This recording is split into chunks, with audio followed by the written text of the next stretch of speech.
oseti pljusak dobrih nota, ma šta ti više treba od života. Radio Kiss FM.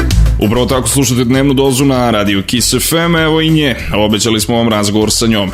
Zdravo svima, ja sam Rada Manojlović, a vi slušate dnevnu dozu na Kiss FM. Da, ono što je najsvežije kada je Rada Manojlović u pitanju jeste doček po julijanskom kalendaru. Kako je bilo sinoć, Rado? Bilo je super, bilo sam sa sestrom, zavisama, sa sestrenim dečkom. Otišli smo jedan lep restoran ovde u Požarevcu i igrom slučaja, stvarno ja očigledno znam sve moguće muzičare, tako da sam i ove muzičare koji su sinoć svirali znala i mnogo su dobro pevali, mnogo smo se lepo proveli i tako lepo mi je bilo da neko meni peva. Čudno, da.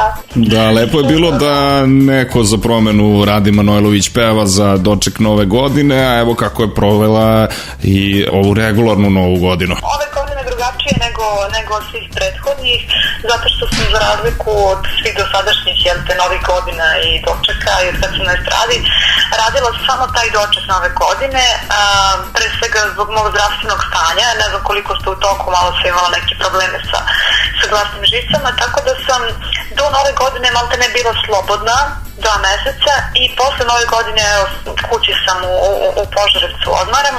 Eto, odmara Rada i oporavlja svoje glasne žice, što je ujedno i jedna od njenih najvećih želja za 2015. godinu. Mislim, postaću već dosadna, stvarno mi nedostaje da mi se vrati glas u punoj snazi. Jer sve ovo vreme pevam s nekih 50% mogućnosti i ne smem jače i da ne bih pohabala i ovo malo grlo što sam oporavila, idem na te časove pevanja, tako da volila bih da budem u punoj snazi ponovo što pre. Eto, čuli ste šta Rada želi, pitali smo je između ostalog i šta je to što njoj nedostaje u ovoj godini, očekivali smo odgovor u smislu da je nedostaje dečku koji je trenutno u Americi, međutim Rada je odlučila da praktikuje onu školu nezameranja koja je svojstvena Dragani Mirković i kada smo joj rekli da nas podsjeća na Draganu Mirković, ona nam je rekla sledeće. Neka se, zato što ona je stvarno idol po mnogim pitanjima. Pa da, Dragana Mirković Požarevac, Rada Manojlović Požarevac, da, dugačak je to put i da li Rada Manojlović praktikuje da šarmira policajce kao što je to pokušala da uradi u novom spotu za pesmu Alkotest? Pa nisam.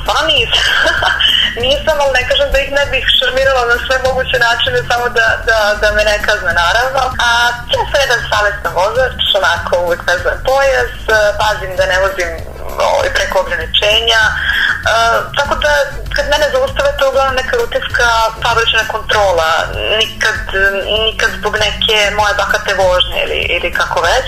Rada Manojlović nam je skroz dobra devojka i zato slušamo njen Alkotest za 4 sekunde u etru Kiss FM-a.